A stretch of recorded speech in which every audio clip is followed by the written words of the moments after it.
Thank you, Mr. Madhavanji. As he rightly mentioned, postal session is a bit lethargic. So, after the eloquent and experienced persons like Chaudhary साहब, उनका अनुभव से उन्होंने काफ़ी चीज़ अपने सामने रखा और एज ए फाइनेंशियल एक्सपर्ट दारू साहब ने also he spoke very eloquently.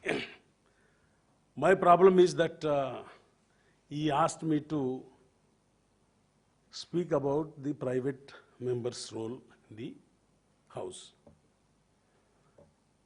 That is a very little thing which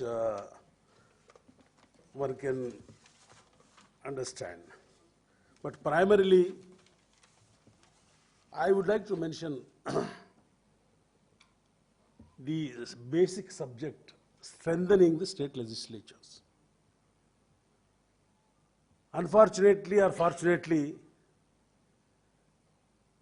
maybe after independence, after the first decade or maybe 1.5 decades,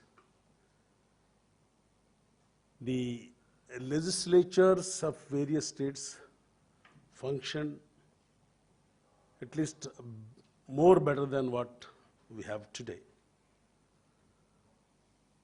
Reasons, I think the value system has generated in all walks of life, all fields.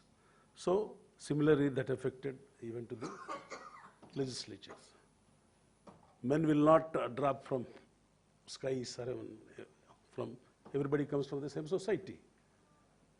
So what I would like to mention here is the legislators have a very significant role to play at state level to formulate the policies and make legislations. This is the basic concept of what a legislator should do. But unfortunately, the role of legislators today have become like a petty Pairavkar of their constituency and their people, and they are seen only in secretariat or collector office or some SP office elsewhere. 90% of their time is being wasted in going around these offices, and not only that, this cutthroat competition of politics has made legislators to attend every kind of function, marriages to funerals, and dhoti ceremony to sari ceremony.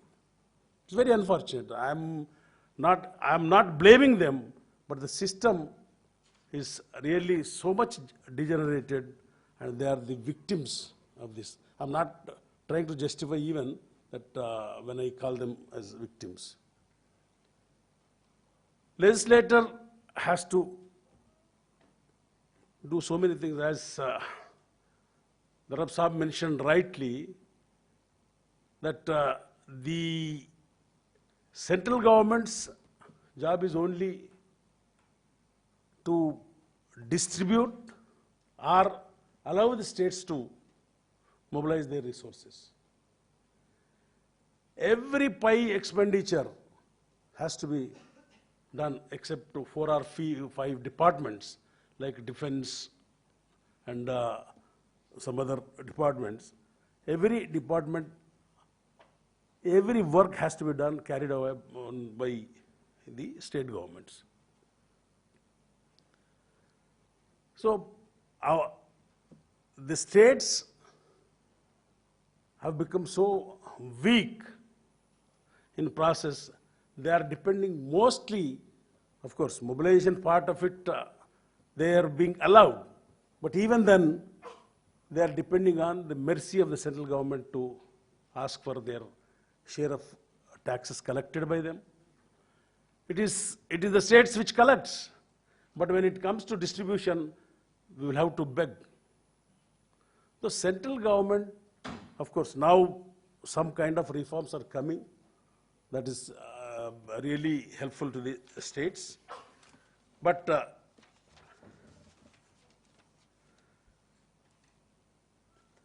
coming to the real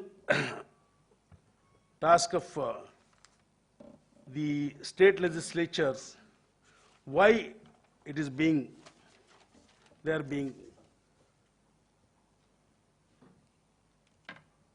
becoming so weak day by day is, in my opinion, as a practicing political worker, in my opinion, there are 4 or 5 issues which really made the state legislature to such a weak point. One is the role of the opposition and the government and the presiding officers. Role of the opposition, they should be very responsible in raising practical issues and offering solutions. Similarly, the government should come forward with a nobility to respond. For this to happen, it is the chair, the speaker, who has to coordinate this work. Wherever this is happening, the state is budget, that debates are on, or the work of the legislature is carried on without any controversy. But we have, to my knowledge, none of the states this is happening now. The second point I can say is the committees which is attached to various departments in the parliament, at least they are very, very successful in a way after this DRC is introduced in 1993. But whereas the states, the committees are existing only on paper. They hardly meet.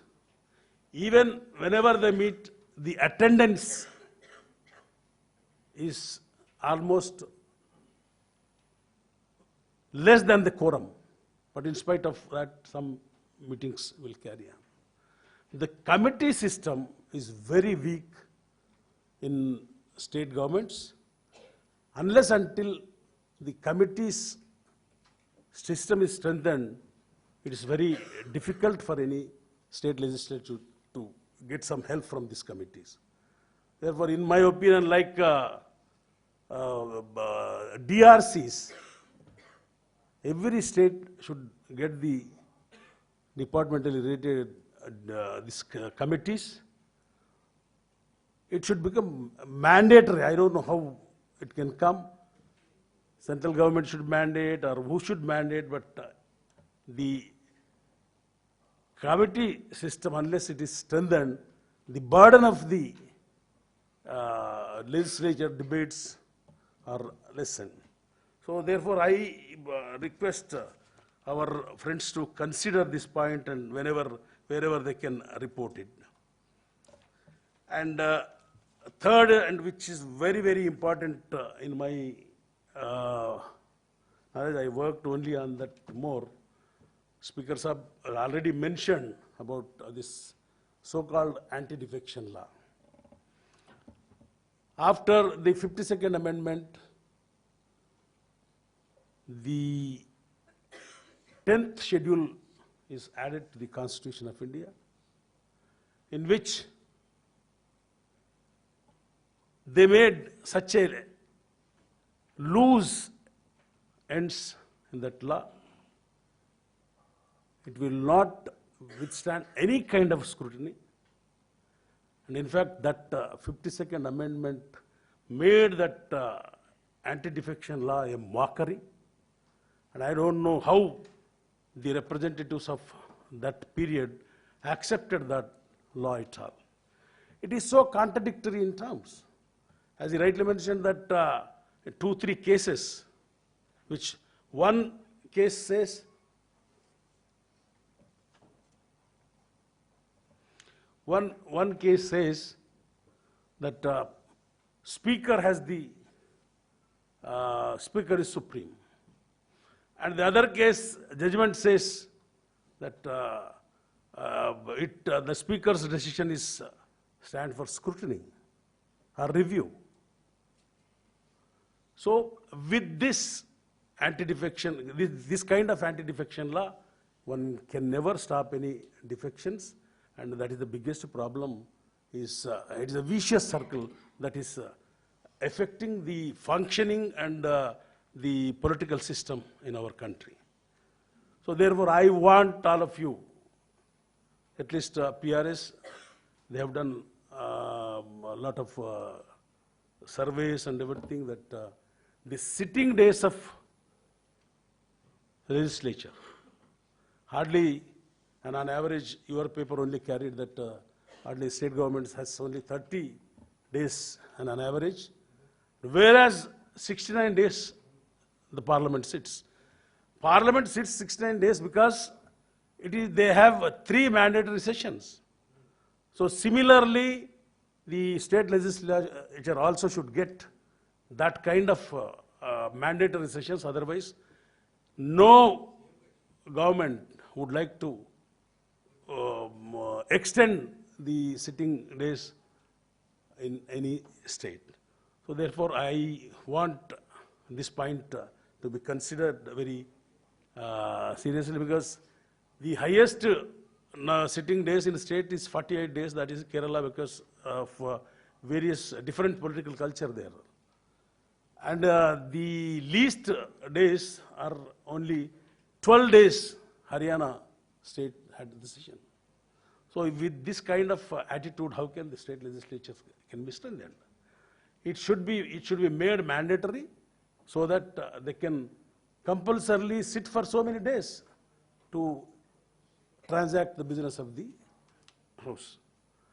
And lastly, I wanted to mention specially because this CDF funds, there is a big lacuna in that.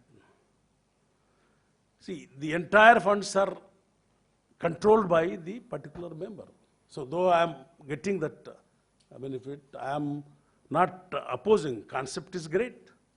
But the implementation factor is so weak in that, I think that must be looked into very seriously, because the member has total control. He can decide according to his discretion.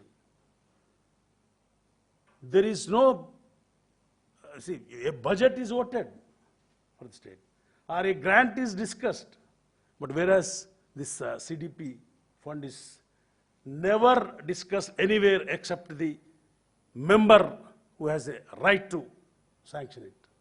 So therefore, in that, see, there are many allegations that a lot of extraneous considerations are there behind this fund distribution. So unless until this is correct, about 15,000 crores we are getting for this CDF fund is being distributed. So whose money is it? After all, it is a public money. So therefore, a serious, unless until these 3-5 factors are looked into, the state legislature cannot be strengthened. This is my considered opinion. With this, I think the role of private member is very little in states. Particularly, there is no provision at all. See, there is many things to say, but there is no provision to go for assembly. It is there, but in council it is not there. In assembly also, private members bill, it is the whimsy and plans of the Business Advisory Committee. Business Advisory Committee will get a program that what is to be discussed by the government. I am sorry, Speaker is that I never wanted, I am not trying to blame him or insult him, but that is the system we are practicing. Therefore, all these points are to be considered very seriously by this PRS and do bigger research to help. Thank you very much for this.